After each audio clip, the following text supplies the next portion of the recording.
Welcome you all to my YouTube channel. कैसे हैं आप सब? होप सो आप सब बढ़िया होंगे। So students, in our last class we have started the chapter of internal trade. Internal trade में मैंने आपको बताया कि सर्विसेज जो प्रोवाइड करता है होलसेलर, मैन्युफैक्चरर को एंड रिटेलर्स को। Today I am going to explain the topic of retailer. Retailer कौन पर्सन होता है, उसका क्या वर्क होता है, what services are provided by retailer to consumers or to manufacturer। तो फर्स्ट ऑफ ऑल आपको ये पता होना चाहिए बच्चों, रिटेल ट्रेड होता क्या है। रिटेल ट्रेड का मतलब होता है स्मॉल क्वांटिटी में ट्रेड करना। जैसे होलसेल ट्रेड में हम बल्क में ट्रेड करते हैं, रिटेल में आप थोड़ी क्वांटिटी में ट्रेड करते हो।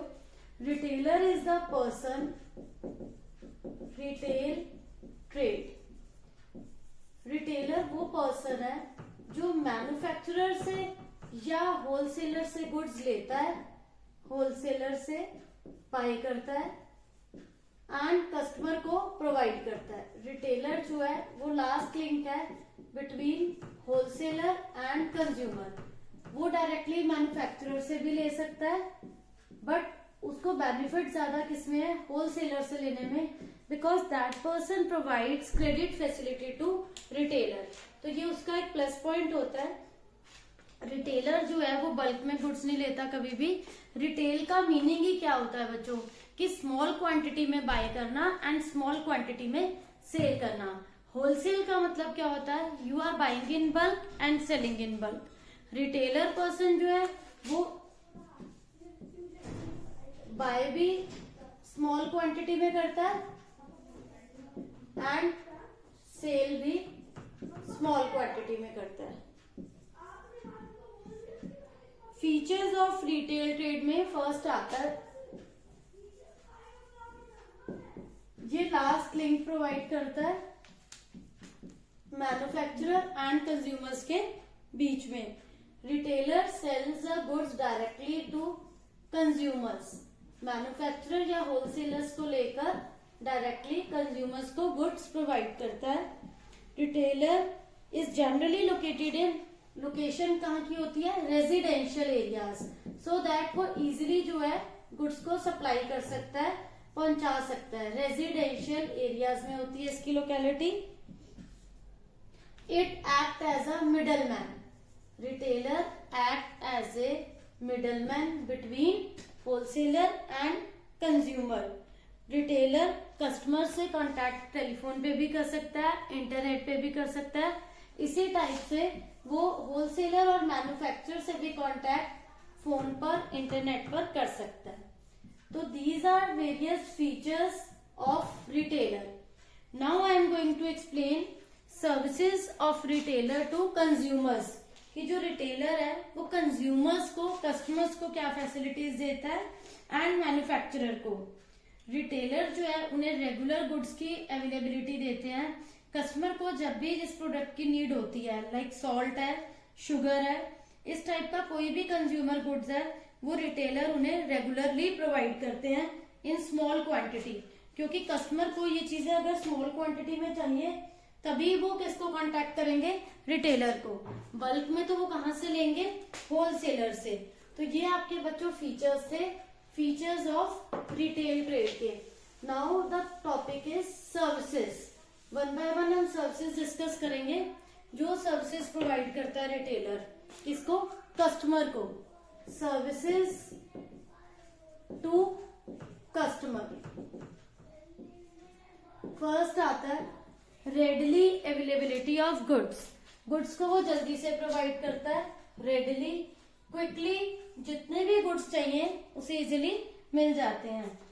रेडली एंड रेगुलर, क्योंकि उसके पास ऑल टाइम स्मॉल क्वांटिटी में गुड्स अवेलेबल रहते हैं। Readily and regular availability of products. एक ही प्लेस से कंज्यूमर को सभी goods like salt, for example sugar, for example toothpaste मिल जाते हैं गुड्स। वाइड सिलेक्शन, कंज्यूमर को, कस्टमर को चूज करने की वैरायटी मिल जाती है कि अंडर वन रूफ ही get so many variety of products, like आपको शैम्पू में डिफरेंट वेराइटी मिल जाती है, आपको ऑयल में डिफरेंट वेराइटी मिल जाती है, तो आप इजीली क्या कर सकते हैं, उसे चूज कर सकते हैं, कोई टेंशन नहीं रहती। देन न्यू प्रोडक्ट्स इंफॉर्मेशन, ये रिटेलर की रिस्पॉन्सिबिलिटी है, वो कस्टमर को न्यू प्रोडक्ट्स की क्या देते हैं, इंफॉर्मेशन। जो भी मार्केट में न्यू प्रोडक्ट लॉन्च हुए हैं, if the customer is not aware with that, तो वो किसकी रिस्पॉन्सिबिलिटी होती है, वो रिटेलर की रिस्पॉन्सिबिलिटी है। ये सब कुछ रिटेलर इन्फॉर्म करेगा किसको, कस्टमर्स को, सो दैट उन्हें पता चले कि मार्केट में क्या क्या प्रोडक्ट्स अवेलेबल हैं। Next is the demonstration and after sale service. Demo देना और सेल सर्विस देना, आफ्टर सेल सर्विस किसकी रिस्पॉन्सिबिलिटी बनती है, रिटेलर की। देखो, जो भी आपको टीवी, वॉशिंग मशीन कस्टमर को चाहिए, मिल जाने के बाद उसको डेमो देना पड़ता है। ये जरूरी नहीं है कि वो कस्टमर को क्लियर होगा हाउ टू यूज। जैसे लाइक बच्चों, फॉर एग्जांपल हम लेते हैं automatic washing machine. Automatic washing machine is not quite easy to operate, उसके अनटिल अनलेस आपको फंक्शंस नहीं पता कि उसमें किस टाइप के फंक्शंस हैं। लाइक उसमें अगर ऑटोमेटिक वॉशिंग हो रही है तो डिफरेंट क्लोथ्स के लिए डिफरेंट फंक्शंस आर देयर, तो वो पता होने चाहिए। वो कौन बताएगा हमें, रिटेलर जो है वो अपने सेल्समैन रखते हैं जो आपको घर आकर डेमो प्रोवाइड करते हैं। आफ्टर सेल सर्विसेज अगर आप सेटिस्फाइड हैं तो इट्स ओके, अदरवाइज वो आपको सेटिस्फाई करते हैं, प्रोडक्ट की पूरी इंफॉर्मेशन देते हैं, उसे ऑपरेट कैसे करना है, उसे यूज कैसे करना है, वो प्रॉपर आपको एक्सप्लेन करेंगे। तो this is the plus point of retail trade कि वो आपको प्रॉपरली गाइड करते हैं, इन्फॉर्म करते हैं। Next is the home delivery. Home delivery में क्या होता है, कुछ रिटेलर्स अरेंजमेंट करते हैं, जो गुड्स की सप्लाई करते हैं वो डोर स्टेप तक देते हैं विदाउट एनी एक्स्ट्रा चार्जेस, और वो आपसे इसके कोई एक्स्ट्रा चार्जेस भी नहीं लेते। तो वो आपको क्या दे रहे हैं, डिलीवरी फैसिलिटी दे रहे हैं, होम डिलीवरी दे रहे हैं। तो this is the plus point of retail trade कि आपको जो है वो डिलीवरी फैसिलिटी मिल रही है, आपको उसके लिए परेशान नहीं होना पड़ रहा, खुद से अरेंज नहीं करना पड़ रहा ट्रांसपोर्ट का, because they already are providing transport facility to their customers. ये इसका एक प्लस पॉइंट है बच्चों।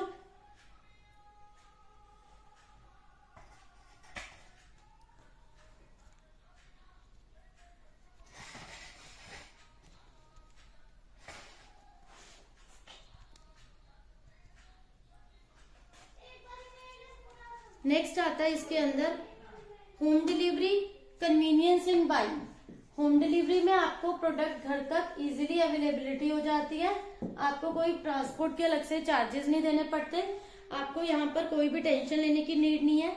नेक्स्ट इज द, ये आपके रेजिडेंशियल एरिया में लोकेटेड है, तो इट इज क्वाइट इजी, आपको ये जो है इजीली अवेलेबल हो जाता है। And sometimes you get credit facility also if the customers are lacking some funds, या उनके पास शॉर्टेज है, अमाउंट नहीं है, कुछ लैक करता है, तो आप वहाँ के परमानेंट कस्टमर है, वो आपके रेजिडेंशियल एरिया में लोकेटेड है, तो sometimes you also get the credit facility, आपको उसके लिए परेशान होने की नीड नहीं होती, you easily get the credit facility, आपको लोन मिल जाता है, वो आपको क्रेडिट पे दे देते हैं, उधार पे, एंड यू नीड टू पे, आप उसे बाद में लेटर ऑन पे कर देते हैं, बिकॉज परमानेंट कस्टमर होने की वजह से आपकी वहां पर अच्छी मार्केट हो जाती है, अच्छी गुडविल है, so that you can easily sometimes get the credit also.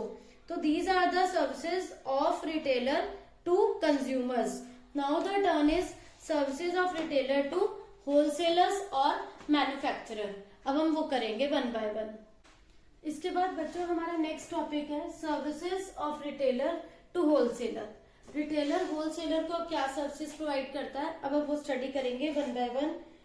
जितने भी गुड्स होलसेलर या मैन्युफैक्चरर बना रहा है, ठीक है, and if customer is not aware with that, उसे लगता है कि हम ये लार्ज स्केल में बल्क में प्रोडक्शन कर रहे हैं, तो वो कैसे सेल होगा, तो यहाँ पर हमारी हेल्प करता है retailer. Retailer is the person जो एज अ मीडिएटर एक्ट कर रहा है, and that person helps in providing goods to customer, helps in increasing sale of manufacturer और wholesaler, क्योंकि वो एज अ मीडिएटर एक्ट कर रहा है, वो डायरेक्ट कस्टमर्स के लिंक में है, तो वो उन्हें गाइड करता है, मोटिवेट करता है कि ये गुड्स जो है इनका बेनिफिट क्या है, या ये गुड्स इकोनॉमिकल रेंज में अवेलेबल है, सो दैट कस्टमर्स जो है वो इजीली उसे बाय कर सकें। तो रिटेलर इज द पर्सन जो आपके वाइडली स्कैटर्ड कस्टमर्स, क्योंकि रिटेलर्स सभी रेजिडेंशियल एरिया में लोकेटेड होते हैं, तो रिटेलर्स जो है वो हर जगह उनका काम क्या होता है, अपने कस्टमर्स को इंफॉर्मेशन देना। तो दे प्रोवाइड द इंफॉर्मेशन की होलसेलर्स या मैन्युफैक्चरर ने ये न्यू प्रोडक्ट लॉन्च करा है या ओल्ड प्रोडक्ट है, उसकी पब्लिसिटी भी हो जाती है। तो इस टाइप से वो हेल्प करते हैं गुड्स के डिस्ट्रीब्यूशन में। नेक्स्ट है personal selling. Personal selling service कैसे हुई, क्योंकि वो डायरेक्ट जो है रिटेलर कस्टमर्स के कांटेक्ट में होते हैं, they help in increasing the personal selling of goods. वो पर्सनली गाइड करते हैं, प्रॉस एंड कॉन्स डिस्कस करते हैं किसी भी पर्टिकुलर ब्रांड के, किसी भी पर्टिकुलर प्रोडक्ट के, so that customer should easily convinced, उसे पता होनी चाहिए, प्रॉपर नॉलेज होनी चाहिए, जो अदरवाइज अगर कस्टमर को नहीं पता किसी प्रोडक्ट के बारे में, that is given by the retailer to customer. Next is the enabling large scale production. देखो बच्चों, मैंने आपको कल बताया था कि मैन्युफैक्चरर और होलसेलर जो लार्ज स्केल पे प्रोडक्शन करते हैं, they enjoy economies of scale. Economies of scale होता है जब आप बहुत लार्ज स्केल पे आफ्टर लिमिट बहुत ज्यादा बल्क में प्रोडक्शन करते हैं, तो आपको मिलता है उस इकोनॉमीज ऑफ स्केल, मतलब आपको उसमें डिस्काउंट हो जाता है, मतलब यू गेट मोर प्रॉफिट। आपकी सेल ज्यादा, प्रोडक्शन आप ज्यादा कर रहे हो बट आपकी इसमें सेल अच्छी होती है, तो आपका प्रॉफिट अच्छा अर्न होता है। ठीक है, तो एक लिमिट के बाद हमें ये वाला प्लस पॉइंट मिल जाता है। तो ऐसा चांस कौन प्रोवाइड कर रहा है, रिटेलर प्रोवाइड कर रहा है मैन्युफैक्चरर और होलसेलर को, उनकी वजह से, because retailer is a person जो बीच में एज अ मीडिएटर एक्ट कर रहा है, वो उनकी सेल्स को बूस्टअप करने में हेल्प कर रहा है। That helps the also helps the wholesaler और मैन्युफैक्चरर कि they can easily make large scale production of goods. तो retailer is the person who helps in enabling large scale production of goods, क्योंकि वो directly है customers के contact में, वो उन्हें मोटिवेट कर रहा है, कन्विंस कर रहा है, जिसकी वजह से मैन्युफैक्चरर्स जो है लार्ज स्केल पे प्रोडक्शन कर पा रहे हैं।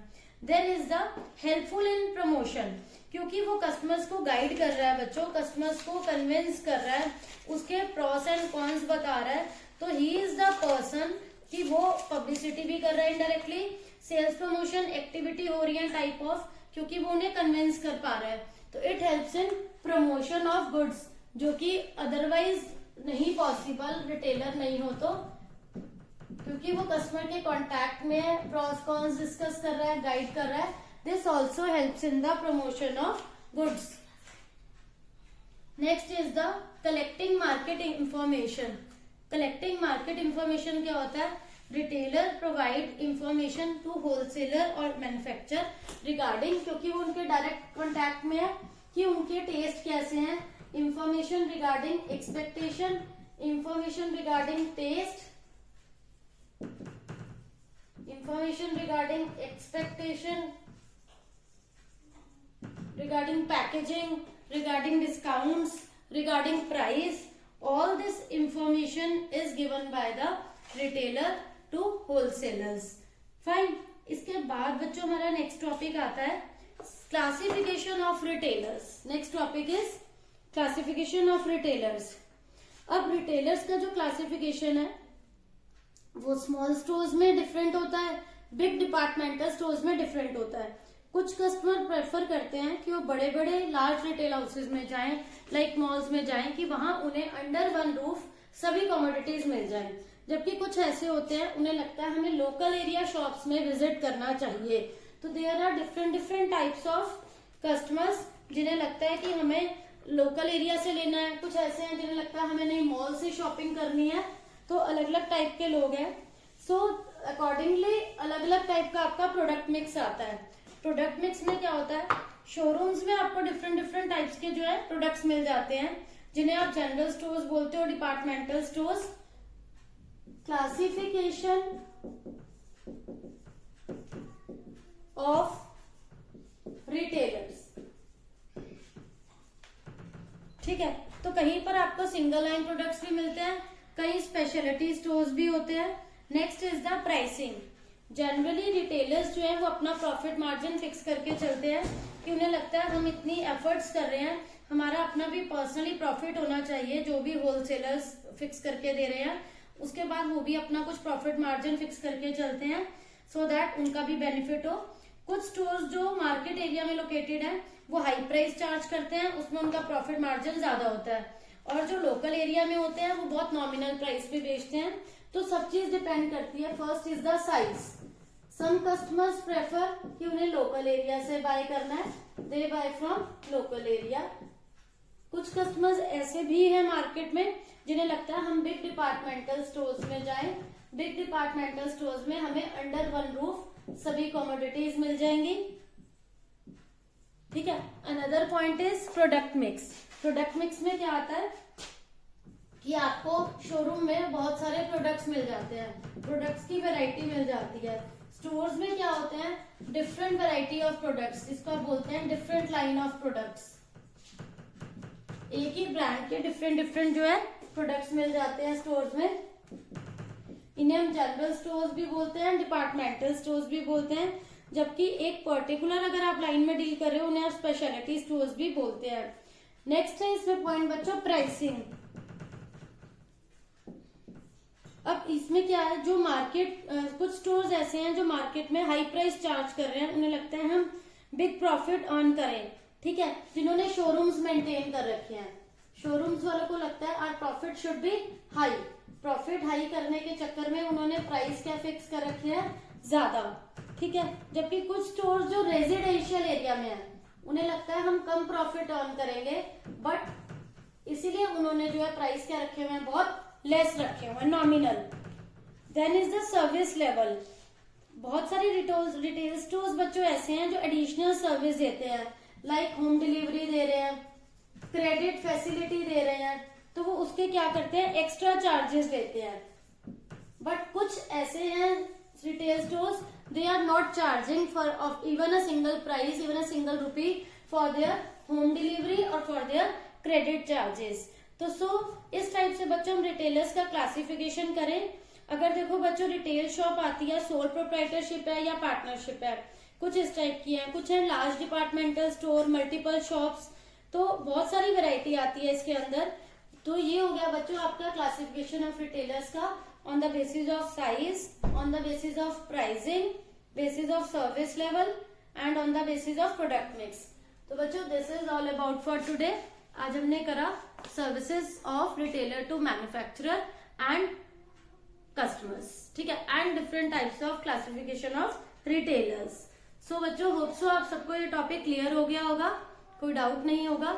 still you are having any doubt, please ask in comment section। thank you।